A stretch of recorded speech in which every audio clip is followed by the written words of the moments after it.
భారతదేశపు ఎన్నికల్లో అత్యంత కీలకమైన పరిణామం ఇప్పుడు భారతదేశ చరిత్రలో వరుసగా మూడవసారి కాంగ్రెసేతర ప్రభుత్వం అధికారంలోకి వస్తుంది అన్నటువంటి ఫీలింగ్.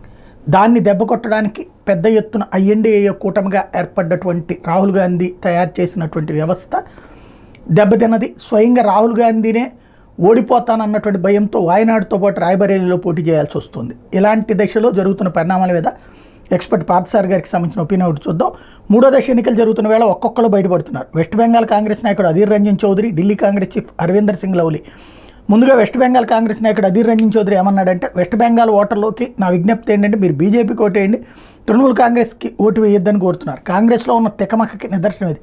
ఎంత కన్ఫ్యూజన్ ఉంది అంటే అధీర్ రంజన్ ఇలా మాట్లాడతారు. అధీర్ రంజన్ చౌదరి ఎవరు? West Bengal Congress party chief, లోక్సభలో ప్రతిపక్ష నాయకుడు. వెస్ట్ బెంగాల్లోని బెర్హంపూర్ నియోజకవర్గం నుండి లోక్సభకు వరుసగా ఎన్నికవుతూ వస్తున్నాడు.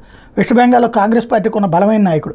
బెర్హంపూర్లో ఎన్నికల ప్రచారానికి సోనియా రాహుల్ ప్రచారం చేయకపోయినా సొంతగా ప్రచారం చేసుకుని గెలుస్తూ వస్తున్నాడు. ముఖ్యంగా సోనియాకి రైట్ హ్యాండ్. అలాంటి అధీర్ రంజన్ చౌదరి ఎందుకు తిరగబడ్డాడు? ఐఎన్డీఏ కూటమిలో తృణమూల్ కాంగ్రెస్ ఉండడం అధీర్ రంజన్కి ఇష్టం లేదు. మొదటి నుండి మమతను వ్యతిరేకిస్తూ వస్తున్నాడు. తృణమూల్ కాంగ్రెస్తో పొత్తు పెట్టుకోవడానికి ప్రయత్నించినప్పుడు సోనియా దగ్గర మొత్తుకున్నాడు, పొత్తు కోసం చర్చలు జరపద్దని. కానీ సోనియా మాత్రం రాహుల్ దగ్గరికి వెళ్ళి చెప్పమని తప్పుకుంది. అధీర్ రంజన్కి తెలుసు రాహుల్ దగ్గరికి వెళ్తే ఏమవుతుందని. నిశ్శబ్దంగా ఉండిపోయాడు. తీరా పోలింగ్ దగ్గర పడే సమయంలో నోరు విప్పాడు. అధీర్ రంజన్ ఆలోచన ఏంటంటే, బెంగాల్లో కాంగ్రెస్ గెలిచే 2 సీట్ల వల్ల లోక్సభలో ఒరిగేది ఏమి ఉండదు. అటువంటిప్పుడు డబ్బు ఖర్చు పెట్టి గెలవడం దేనికోసం? అదేదో బీజేపీకి మరో 2 సీట్లు అదనంగా వస్తే మమతను ఒక ఆట ఆడుకుంటుంది. అధీర్ రంజన్ చౌదరి ఆలోచన. ఉన్నది 4% ఓట్లైనా అవి చీలి టీఎంసీకి పడకుండా బీజేపీకి మళ్లించడమే అధీర్ రంజన్ ఆలోచన.